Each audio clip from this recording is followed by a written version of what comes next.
Nos revendications, c'était la masse de travail. On n'avait plus assez de bras. Les CDI, 8 CDI qui partaient cette année en prépension n'étaient pas remplacés, ni par des CDD, ni par des CDI. Et c'était de plus en plus difficile de pouvoir servir les clients correctement et de pouvoir juste faire notre travail tout simplement.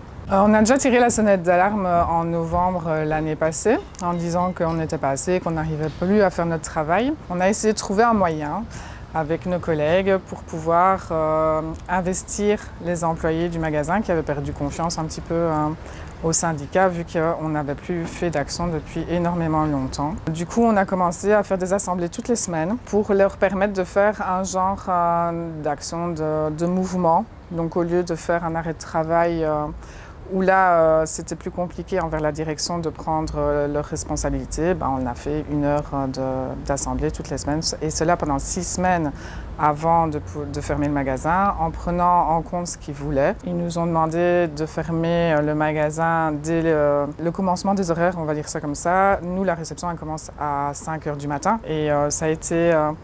je pense un bonheur pour nous de voir les employés arriver avec un énorme sourire en disant « Oh, enfin, merci, merci de faire cette action, c'est ce qu'on attendait ».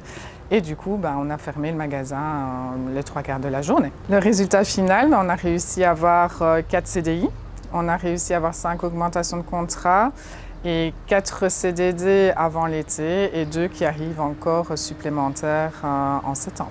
Mes collègues, je pense que ça leur a prouvé qu'ils pouvaient récupérer le rapport de force, que c'était eux le rapport de force et que maintenant, si ils revendiquaient quelque chose, on allait les écouter et que malheureusement, il y a des fois, on doit faire grève, mais qu'avec ça, on a quand même réussi à récupérer de bonnes conditions de travail.